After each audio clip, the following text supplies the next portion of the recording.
All right, ladies and gentlemen, let's begin. Jamil Anderlini, who's the Asia editor of the Financial Times, and I want to kick off and welcome you all.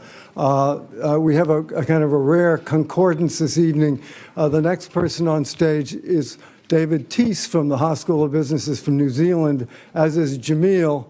And in the honor of this happenstance, I've worn my only shirt from New Zealand, so if I look a little florid, please forgive me in these academic climes. So why are we here? Well, not to labor the point, I think it's fair to say that the world is at an important moment when the US and China, the two largest economies, are in a state of changed grace. And everything that goes on between us, whether it's business and trade, which is, of course, the thing we read about most, but also things like scientific research, academic life, cultural exchange, really everything where we interact with China is under reconsideration, and that is what is known as decoupling. And that's what we're going to talk about tonight, first in a short panel, then in a debate. So without further exegesis on what's going to happen, let me let Jamil come up and say a few words.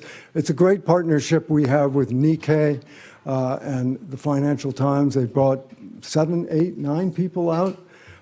We did an event in New York last night, that was really interesting. So, Jamil? Thank you so much, Orville. And yes, there's serious Kiwi contingent in the house tonight. Strange for this part of the world, I think. But I just really like to thank Berkeley for hosting us this evening. It's such a wonderful campus, a wonderful venue. I'd really like to thank Orville, who's really, without Orville, none of this would have happened. And the Asia Society has been very kind in working with us. The initial genesis of this idea, when I called Orville up, I said, look, you know, he and I, he's sort of a god in the eyes of China covering journalists. And I called him up and I said, look, you know, we're all really interested in these topics, but also I'm trying to promote this new thing called Tech Scroll Asia, which you'll see up the top there. Basically, this is a collaboration between the Financial Times and our parent company, Nikkei.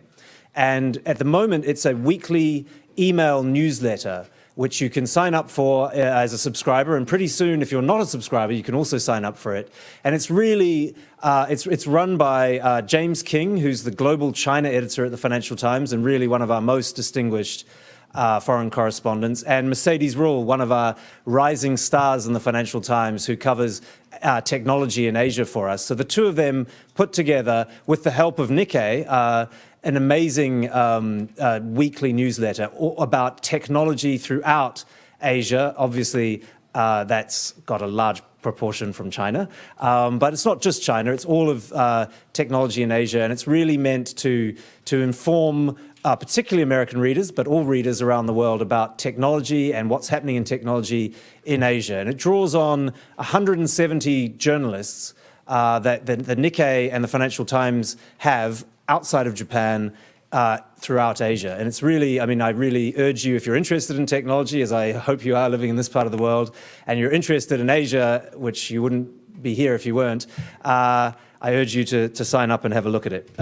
One little data point, it comes out on a Wednesday morning US time, and if you, I don't know about now, the mysteries of the Google algorithm are beyond me, but if you were to Google US-China decoupling yesterday, the #1 search result on Google was Tech Scroll Asia. So we're very, very pleased about that. Thank you, Google. And we didn't pay anything to Google for that. So very pleased about how that worked out. I'm going to get off the stage now.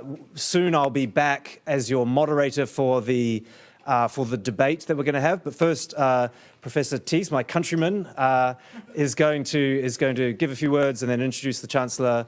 We're really grateful to you two. Thank you so much for being here, and I'll be back soon. Thank you.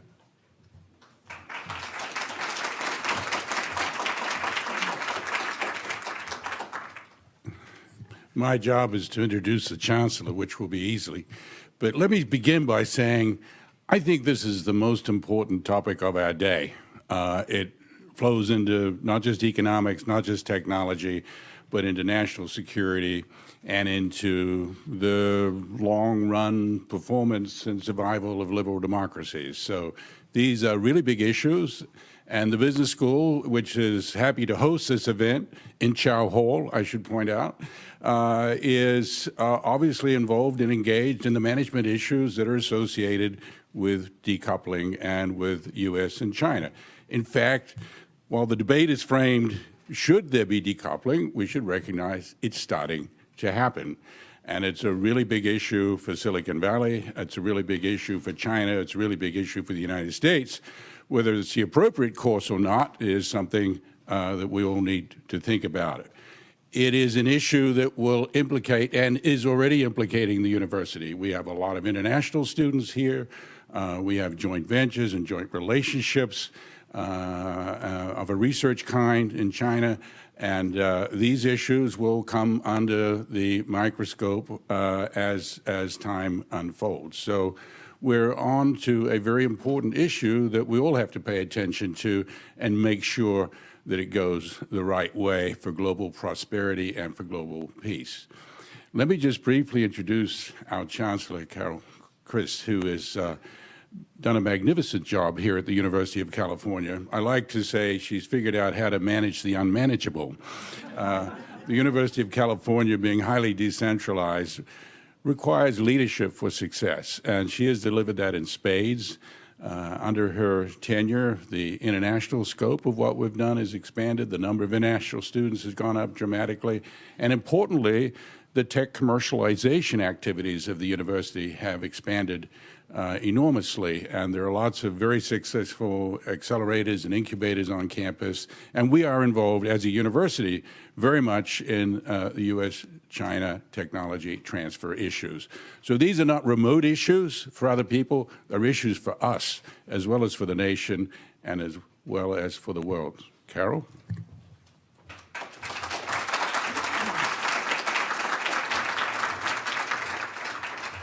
Thank you so much for being with us tonight.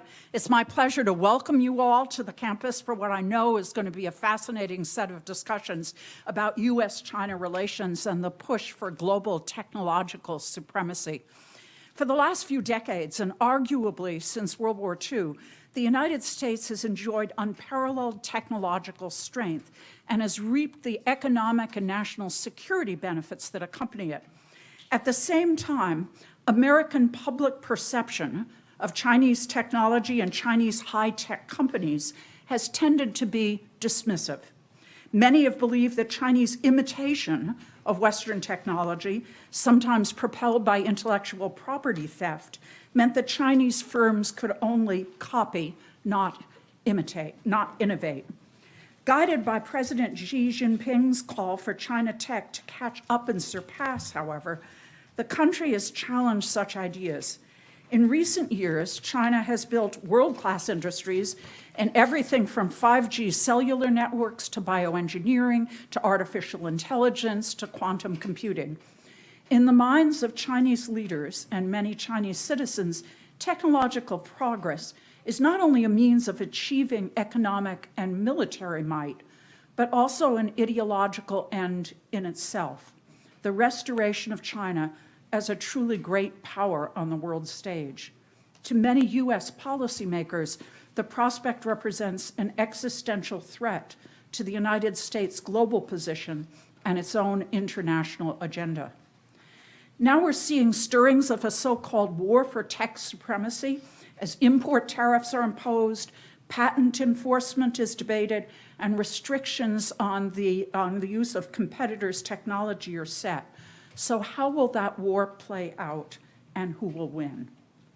These questions entail a truly staggering array of dimensions, from levels of government and private investment in R&D, to the strength of existing tech firms and their near-term priorities, to market size, manufacturing prowess, mobile infrastructure, regulatory environments, consumer spending, and the complex, broader political issues in play for both nations. One area of particular importance to me as Berkeley's Chancellor is the expansive role that universities play in this complex landscape, whether in building a talented workforce or developing new technologies and innovations. Today, record numbers of Chinese students are enrolled in college, record numbers are studying abroad, international partnerships with Chinese institutions are proliferating, and the stature of China's universities and researchers is increasing. This is a very positive development, and we should be proud of the role we and other universities have played in the increasing excellence of Chinese higher education. The Chinese government has made investment in higher education an essential element of its competitive edge, even as the objective is complicated by state policies aimed at controlling inquiry and expression. Our university, meanwhile, long a proponent of international engagement and with deep, numerous, and varied academic collaborations in China, is now grappling with how we show support for Chinese students, scholars, and institutional partners suddenly cast as objects of suspicion. The relationship between the United States and China is the most important bilateral relationship in the world. At a time when the greatest challenges are not national, but global, challenges like climate change, energy use, the future of human health, it is inconceivable that we not work with China in multiple ways. This is particularly important to universities who operate on the principle that new knowledge and innovation develop best in an open environment in which we disseminate our discoveries openly and freely. Indeed, on the basis of this principle, many universities prohibit classified research. We begin to move into dangerous territory when we start to define protected research not just as research important to military security, but all research important to economic competitiveness. The issues at play in this complex landscape loom large and are scattered across the front pages of the Financial Times and other media outlets, as well as debated in academia and discussed at the highest levels of government. I'm proud that Berkeley can play host to such a distinguished group from the Financial Times, the Asia Society, and the Haas School of Business, and I'm eager to hear our panelists take on these pressing questions. Thank you, and with that, on with the show.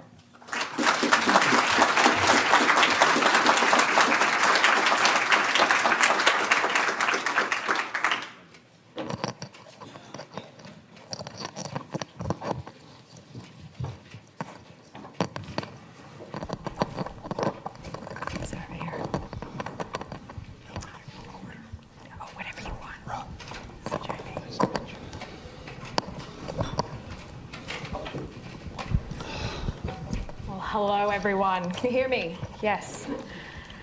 I'm going to turn my chair a bit, just all the better to see you all. So the US, as we've heard, the US and China are on the cusp of an era of decoupling. Indeed, it's already begun. And this is a trend that's going to change the world in the months, years, and decades ahead. What is decoupling? And I hope we get into this in this debate. It's a broad description. It can mean different things. But put simply, the US has decided it needs to disentangle its relationship with China in key sectors in its own natural interest and security. The US government has put Chinese tech at the heart of this campaign. And tonight I have a great panel here to discuss what this means. So I'll start with Robert Atkinson here, founder and president of the Information Technology and Innovation Foundation. He's recognized as one of the world's top think tanks for science and technology policy. Robert leads a prolific team of policy analysts and fellows that are successfully shaping the debate, setting the agenda on a host of critical issues at the intersection of technological innovation and public policy. Internationally recognized scholar, widely published author, who the New Republic has named as one of the 3 most important thinkers in innovation. And we also have Dan Wang here, studies technology at Dragonomics, a global macro research firm based in Hong Kong and Beijing. He writes about tech, and at the moment his specialty, fortunately for us, is figuring out China's technology capabilities and how quickly they're improving. He was born in Yunnan, grew up in Canada. He was even a Royal Canadian Army cadet, as I found out. Went to school in the US, worked in Silicon Valley, and his work on China and technology has been quoted by the Financial Times, Bloomberg, New York Times. I mean, the list goes on. So then we also have, of course, Orville Schell. He's been described as God already tonight, so he needs no introduction. But as we know, he's a long-time China observer, author, journalist, former dean and professor at UC Berkeley, is currently the Arthur Ross Director of the Center on U.S.-China Relations at the Asia Society in New York City, and co-author with John Delury of Wealth and Power, China's Long March to the 21st Century. And last but certainly not least is Li Chenjian, CJ, I'm allowed to call him, is a neuroscientist, so brings I think a very unique and special view tonight. Is currently the University Chair Professor of Peking University, and aside from his scientific research, he's also devoted to education development, ranging from high school, undergraduate, medical students education, but he's also an active and very courageous writer. He posted an article last year that rebuked many colleagues and Chinese intellectuals more broadly for their, and I quote, shamelessness and cynicism, and for being increasingly spineless in fear of suppression from the establishment. So with that out of the way, I'm going to kick this off with you, Orville. What does decoupling mean, and how did we get to this moment? It is very striking that, after 3 decades more of what we call engagement, where the presumption was that the two countries, if they only could trade, exchange, and interact, would slowly come closer together. And that was set in motion by Kissinger and Nixon back in 1972. And we kind of got very accustomed to that. And it seemed to be almost like a force of gravity. And in the last few years, we've had this radical shift where suddenly all of these kinds of exchanges that we assumed were positive have begun to be viewed with greater suspicion because of a perceived threat from China. So that is a critical element of this whole equation. Is there a threat? What's the nature of the threat? And how did the threat arise? And I don't want to go on and answer all those questions right now, but I will simply say that I think part of the key to that puzzle is the present government of China under President Xi Jinping, that some of the things that now are at the top of their agenda do cast China into a perspective which makes people feel quite uneasy. It's more assertive, more aggressive, it's wealthier, it's larger, and not to be overlooked, it's also more authoritarian. So I'm going to skip to CJ, to you. I mean, is this idea of decoupling, is it sound? I mean, is this what's truly behind it? What do you think? Thank you very much for the invitation. I'm the Asian who likes math, by the way. One thing to mention that I've been in the United States for 25 years. I was the neurologist and neuroscientist first at Cornell Medical School and then at Mount Sinai. So then I moved to Peking University in 2013. So I firsthand experience on both sides. Now, one thing I want to sort of advocate is a perspective change. When we talk about decoupling and all that, I feel we're too into the zero-sum game sort of scenario between US and China. I would advocate jumping one step ahead using a more global citizen sort of perspective and look at that. China, by the way, is 20% of the humanity. So that gives a different perspective. And the first one I want to say, yes, I totally agree and see the danger of many of these IP theft and aggressive posture and all that. I do. But I want to add something more to today's discussion, which is instead of decoupling, I am much more on the side what I called principled engagement. And I think that's the way to go. And the reason is fundamentally, I question the notion that for 40 years, the engagement has failed. My experience, and both at Peking University and into the Chinese society, says there's another side to it, which is, it may surprise you, I think liberal democracy is winning in Chinese society quietly, irreversibly, grassroots-wise. So that's the basic assessment I have, and if you want, I can add more later. I'm interested in that because I think there's several million people in Xinjiang who might disagree. Yes. Okay, those are also, I have no argument against that, the Xinjiang, the Tibet, and all that, the recent Hong Kong issue.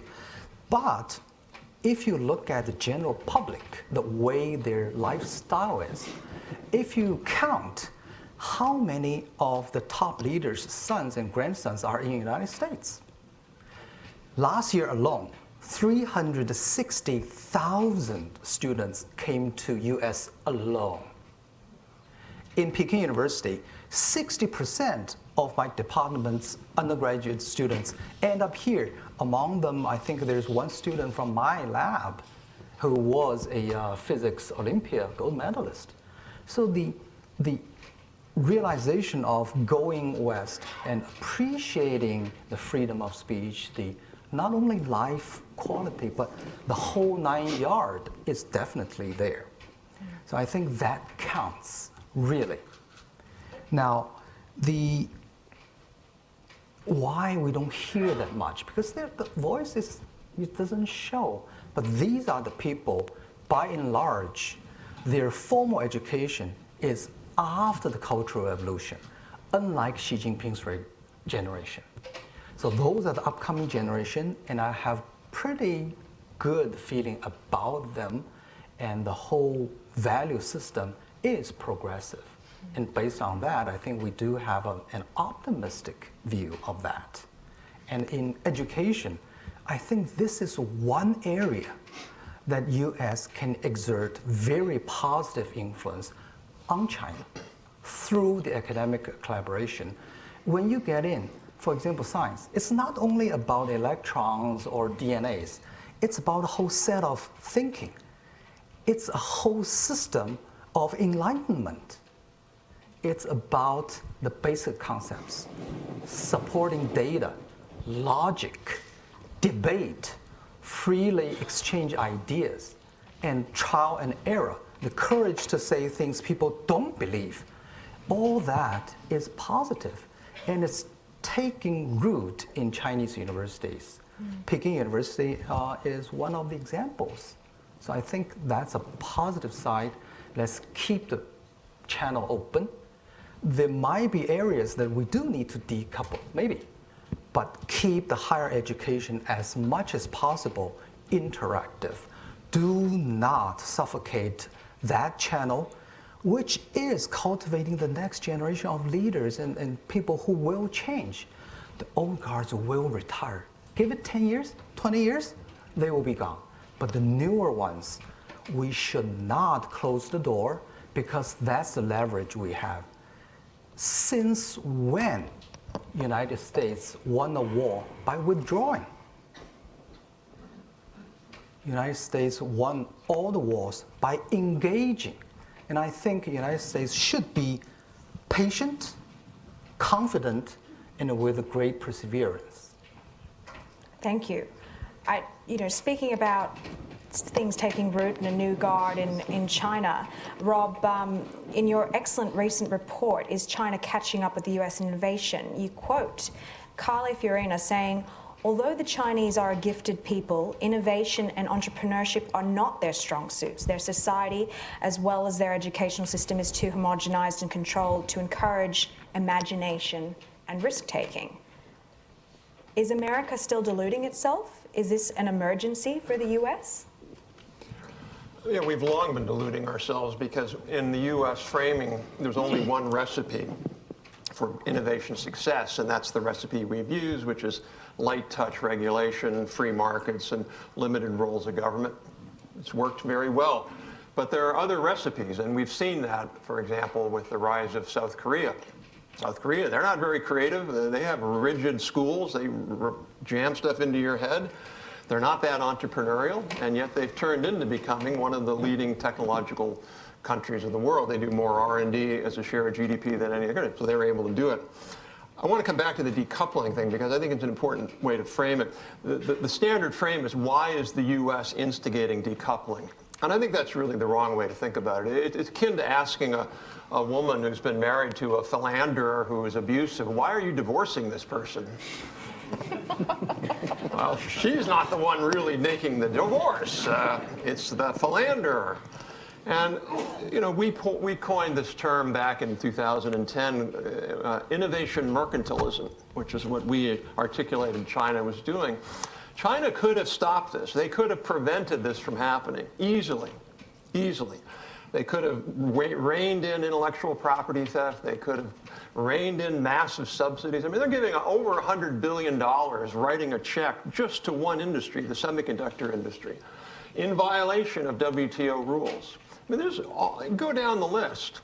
And the Chinese government thought that they didn't have to do it because we'd continue to go along with it. And that was really wrong. I mean, even if Trump wasn't elected, in my view, a president would have come up, and finally the consensus would, wait a minute, we've got to confront them. So I think the choice really in the Trump administration right now, there's really sort of three main camps. There's the let's sell them more soybeans camp, which is kind of treasury, if you will. That camp is, there's really only one camp that matters, and that's the president. But and that just, I think everybody in Washington now acknowledges you can't continue to do what we've been doing. So the second camp, I would say, is the Bob Lighthizer camp, which is let's confront them, let's get a deal that really forces them to roll back their innovation mercantilism in ways that are enforceable. And then there's a third camp, which is kind of Navarro and the NSC, which is, wait a minute, that's not going to work. We can't do it. The Chinese are never going to agree to it. Even if they agree to it, they're not going to stick to it. So we've got to decouple. And I guess to Orville's point, I think if China had gone along with that second route earlier on and made some real concessions, nobody's asking them to give up state capitalism. It's what they are. But I think what people are asking them to do is tone it down. Don't steal as much. Don't force companies to give their technology, et cetera, et cetera. So I think they're the ones who are responsible for where we are today. And I think the question then is, where do we go from here? Well, Orville, where do we go from here? I mean, I agree with you. I mean, I think if you look at what happened to engagement, actually, I think America was kind of a model of leadership through 7 administrations. We tried to make it work. Oh. And, you know, I think any partnership has to be reciprocal. And I do think, again and again and again, China missed incomparable opportunities to level the playing field, make it more reciprocal, and they didn't. And the Americans, our side, was so possessed with the idea of not running the train off the tracks each time. We sort of said, oh, well, all right, it's not worth a train wreck. But then you see what happens at the end. It's like how you started off with your marriage. Not a particularly charming metaphor, but apt. I've got to go, of course, this is a tech panel, so I do have to go into the tech side, which is, Dan, your expertise. I want to ask you about China's aim to reduce dependence on US tech imports, particularly in chips. I'm interested in your perspective, how derailed have they been by US export controls? Can they manage it? How long will it take? Does the survival of a company like Huawei so far prove the resilience of Chinese companies? Right. So I think it is really important now for China to figure out something as important as semiconductors. And I think semiconductors not everyone had realized up to this point how important and foundational they were to so many different types of technologies. And I think the major event of the last 18 months has really been not just this Huawei thing. I think what has been quite a bit more important was in May or June of last year when the US designated ZTE, kind of a smaller Huawei, onto the denied persons list. And in the aftermath, in about 2 months or so, ZTE, I think, had a pretty stunning fall. In about 2 months, it more or less had to declare bankruptcy. And until President Xi reached a political solution with President Trump, it really couldn't get going. And so basically, I think at this point now, China understands very well that it really needs to figure out semiconductors. The figure that we're working with is that China is prepared to commit something like, as Rob said, over $100 billion onto basically making this semiconductor work. Now, whether China really is able to figure out this technology is something that we are looking pretty closely at. And this is a very difficult technology for China to figure out. It's not as if it hasn't been trying for at least over the last 10 years or so. I'm sorry, at least over the last 30, 40 years or so. Now, I think I'll just answer in a fairly more abstract and longer term view of this. In my view, it is pretty difficult for any country to monopolize a key technology over a very long time. Technology tends to diffuse. It's what it does. And so I'm thinking back in the maybe roughly 17th century, when the UK tried to export control its leading industrial technologies to the US by banning these exports.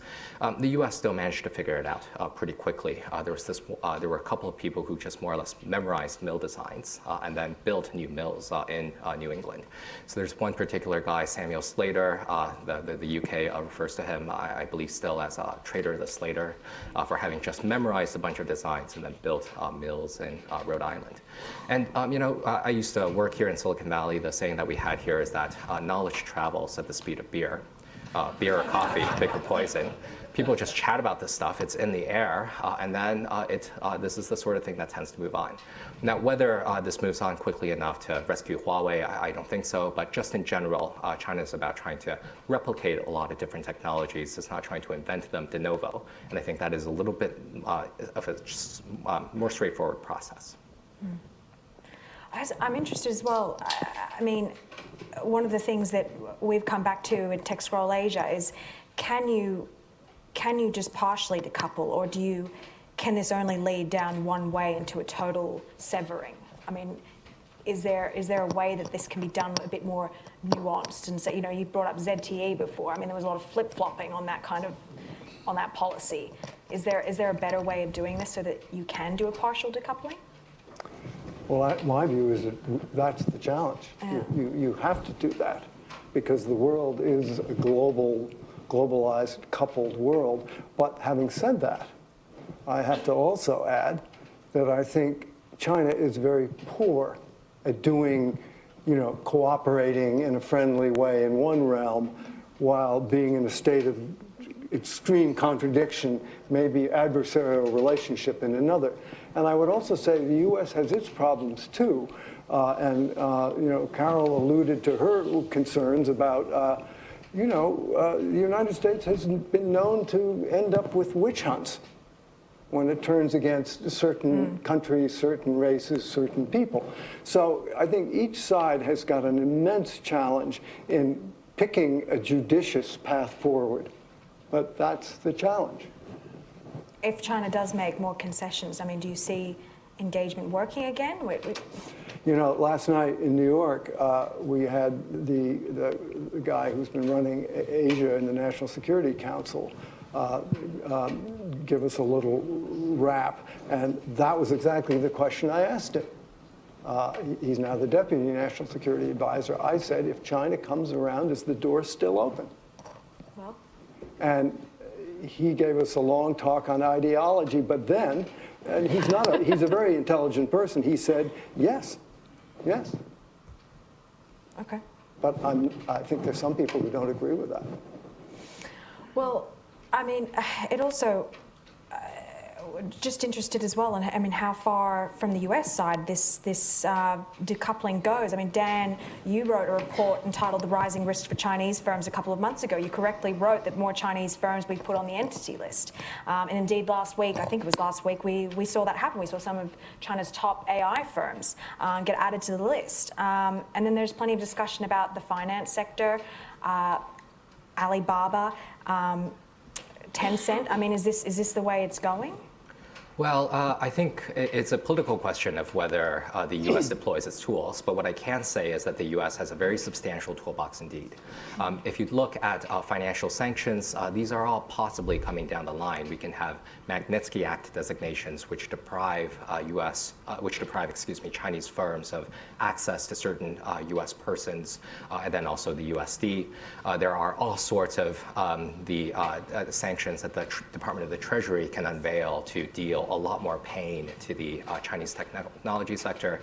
And then also, the Treasury also has the discretion right now to cut off 3 Chinese banks from their correspondent US accounts. And so these are China's 5th largest, 7th largest, and 9th largest banks, which are currently under sanctions risk. So the US has a very large toolbox to deal pain in terms of the financial sanctions, and then also in terms of the technology stuff. Now, and I think that now the question, the longer term question is, how long does the US really have this power? Now, if China figures out something like technology with, especially on something like semiconductors, then if the US deprives Chinese firms of semiconductor technology, all that does is cut off its own company sales from selling to a very large customer. And then if the Chinese are able to reduce their dependence on the US dollar, then this is also part of what they can do. And I think we're seeing China engage in both projects, very big projects, with much more determination. Yeah. Can I just add to that?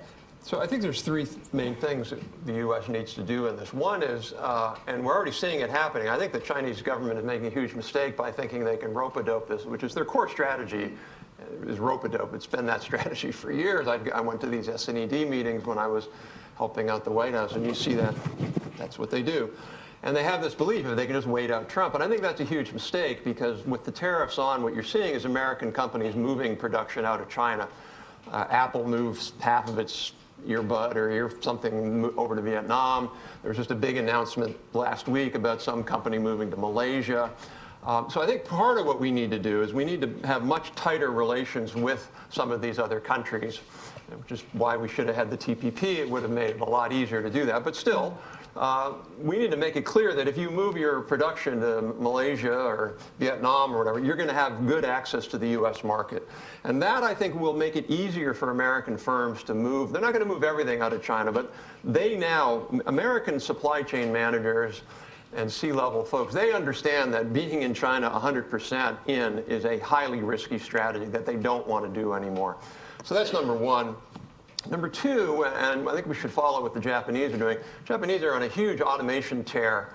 The more we can automate, we're going to be able to bring production back. Or that's why we need a much more better national robotics strategy. We fund robotics at a teeny little bit in this country, robotics research at universities. They do a lot more. And then the third area, and I think that's where I 100% agree with Dan, there's strategic things we can do that really do inflict an enormous amount of pain on them. And I think we should be careful and strategic how to do that. The best case to me was Fujian Hinghua, which was essentially a state-funded DRAM company, dynamic random access memory chips, basically, memory chips. And they built the largest factory in the world to make these, even though we have much DRAM chips as we need in the world. They're basically doing to DRAMs what they did with steel, where Chinese now can produce all the steel in the world. And so what they did is they built this factory with a huge check from the government. It wasn't market-based. And then they stole the technology from Micron through a Taiwanese subsidiary. And so what the administration did is they cut off technology flows from Applied Materials, I believe, to that factory, and it really did hurt them significantly. And we can see the same thing with Huawei, where it really can hurt them. And so I think in those kinds of cases, we should be very willing to apply those kinds of interventions. That's very different, though, than just saying we're going to try to decouple writ large, which I do think would be a mistake. I mean, I agree. We are seeing huge supply chain shifts in Asia, and many big tech companies shifting or planning to shift work out of the mainland. And Taiwan and Vietnam, and Dan, you've written a lot about this, are two countries seeing the benefit of this. But I mean, size-wise, how much can these countries really ever replace China? And Dan, one for you as well, I'm interested in this. How does Taiwan stop itself getting caught in the middle of this? It's not a country like Taiwan. I mean, it's remained pretty enthusiastic about making sales to Huawei, for instance, in the middle of this. Right, and so I think the situation in Taiwan is really interesting because the Taiwanese contract manufacturers are basically China's largest private employers. So if you add up all the contract manufacturers in Taiwan, there's about a half dozen of them. Names like Foxconn, Pegatron, Wistron, they employ about 1.5 million people assembling the world's electronics. And here I really should give some credit to the NAR reporters, Lolly Li and Chen Tingfang, who have done really excellent work covering basically a lot of this supply chain movement stuff. And so just to put a little bit more meat on the bones of what Rob said, I think it is absolutely the case that many companies want to move a lot of production out of China. But at the rate I'm seeing, it is still a very, very slow progress. So Pegatron employs about 200,000 people distributed between Kunshan and Chongqing, assembling a lot of smartphones and all types of other electronics. This year, it's committing to move about 2,000 jobs over to Taiwan, and it's moving about 2,000 jobs over to Indonesia. So that's about 2% of the workforce. That's not trivial, but it is not a huge amount just yet. And I think if you look at the other contract manufacturers, names like Wistron moving to Malaysia, Foxconn is focused more on India, it is still very light trickle out of there. But I think it is definitely the case that some of that more is happening. And if you take a look at Taiwan, I think it's tricky to say that Taiwan can benefit too much in this case because Taiwan's population is about 90 million people. It's smaller than Guangdong, China's manufacturing powerhouse. It is pretty supply constrained as far as I can see. They have what they refer to as the 5 lacks, the wuquan. So what they lack are low-end labor, high-end labor, water, electricity, and land. These are pretty substantial lacks if you want to engage in a lot of manufacturing. There just isn't that much labor there that really wants to do all this type of electronics. A lot of the higher paid labor are either entrenched in very well paid jobs or they've already moved to China. There's not that much land close to major distribution centers. Electricity is a little bit of a concern because they're decommissioning nuclear plants.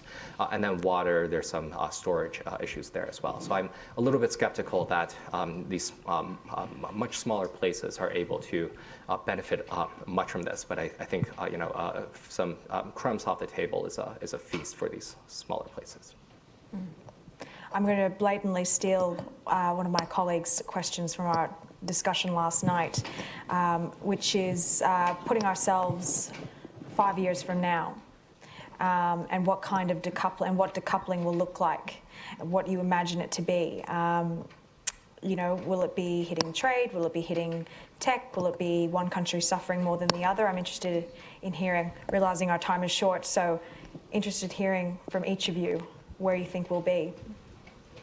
Well, I think it depends, and I should have been a little clearer. I actually think you use these kinds of measures, the entities list and other, I would use them as weapons to force the Chinese to come to the table with a good deal, with a if you look at the original Lighthizer deal in May, that was a good deal that the Chinese walked away from, and to me, they made a huge strategic mistake by doing that.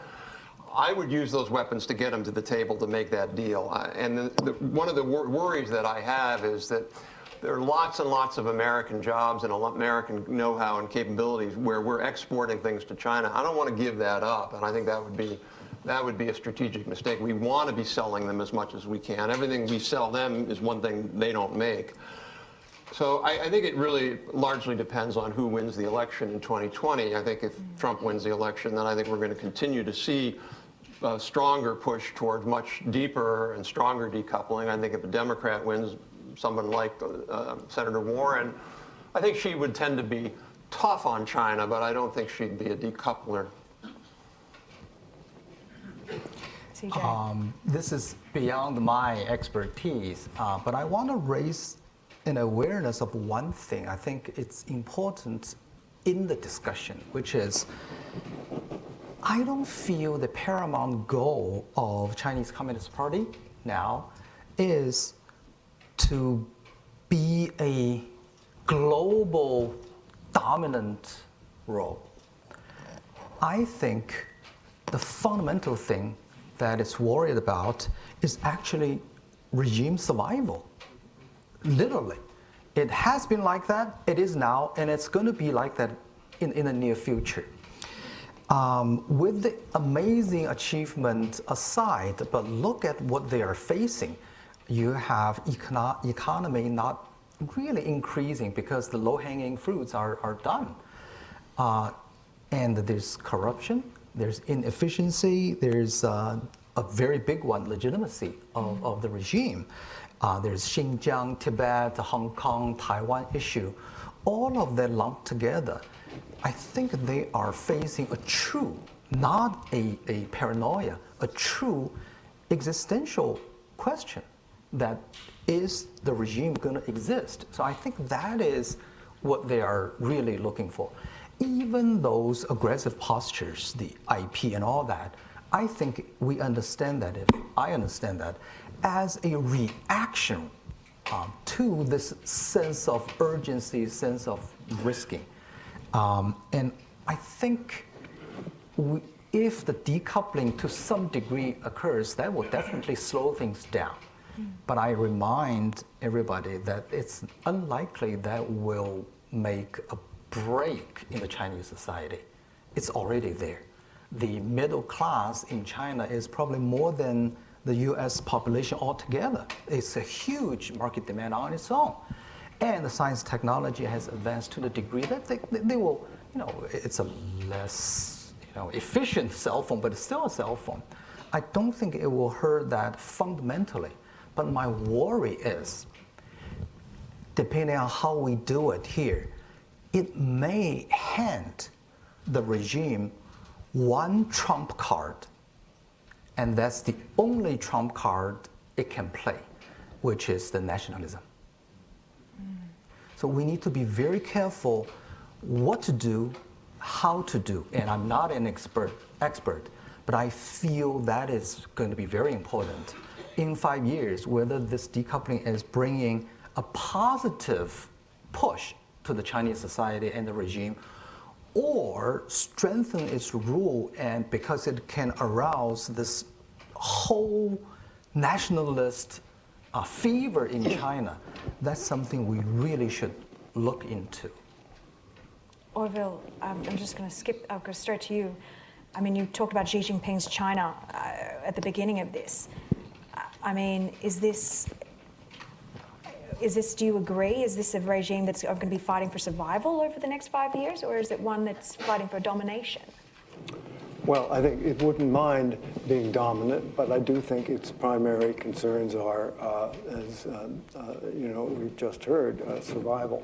But what I worry is that in the process, I mean, we've got a historical trend that's been reversed from engaging to decoupling.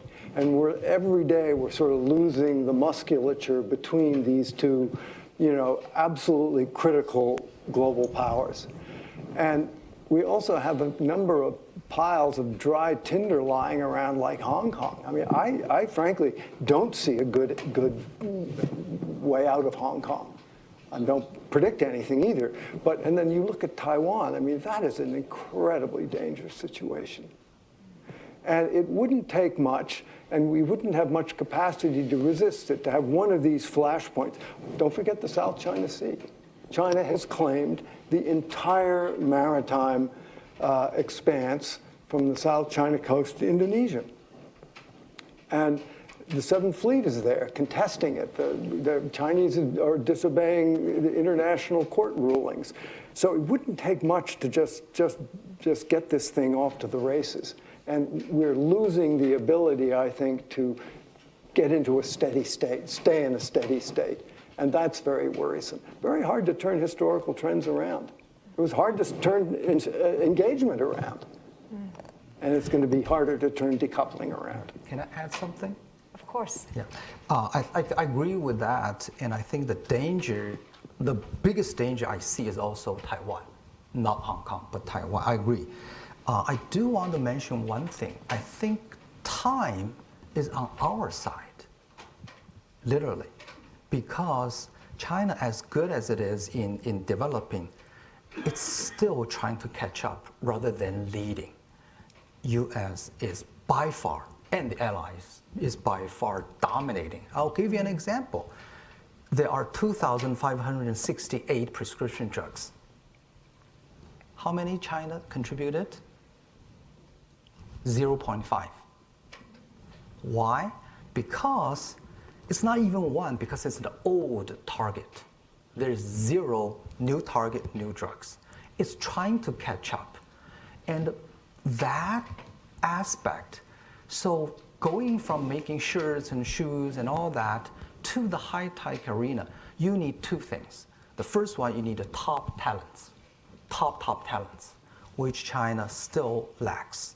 The second one, even with the talents, you need an environment, an ecosystem to allow them to have the critical thinking, the free debate, the courage to disagree and all that, which I don't think it's there yet, even at Peking University, Tsinghua University, these elite places. Therefore, I think time is on our side. That gives us more time to do a well-thought, strategic planning, like Henry Kissinger, many years ago. One thing, don't forget the U.S. strength is its talent pool. Many people say, aha, Chinese, there are 1.4 billion people. Yes, but you know what? U.S. draws talents from 7 billion people. As simple as that. So I think we need to be more vigilant, need to be more proactive, but I would advocate very cautious planning, very careful planning. I'll let Dan just give the, because we're vastly over time, but Dan, the view from I'll say Beijing, five years, will China still be behind, as CJ says? I suspect that China will make pretty good progress because the U.S. has responded generally to the rise of the USSR and Japan by focused a lot on doing R&D and improving its own position. And in this case, I think the U.S. has been able to kneecap Huawei. And I think instead of realizing its own Sputnik moment, it is triggering one in China. And I think that is really focusing minds on really having to figure out this technology. The very last point I'll make on decoupling, and to just follow up on CJ's point on talent, here is a decoupling idea that I think could come true in a little while. And that is through export controls, the U.S. has a stiffened export control regulation that will define many more technologies to be export controlled. And the specific risk here is the idea of deemed exports. The U.S. defines an export in extremely broad terms. It's not just the sale of a final good across borders. Any transfer of information to a foreign national can be deemed an export because it's a transfer of information to someone, a foreign national. And so if you consider this deemed export idea, and then you consider that the U.S. will define AI to be a control technology, many types of semiconductors, I think there is a real risk here that the U.S. U.S. companies here have to figure out if they have to sequester their national staff, foreign national staff, or terminate them. Otherwise, they would be in violation of U.S. export control laws. And so this is a case in which the U.S. might be unwinding its own talent pool. I'm afraid that's all we have time for, but you can ask the panelists after the show anything you'd like. I'm sure they're all still around. So thank you so much, all of you. Thank you.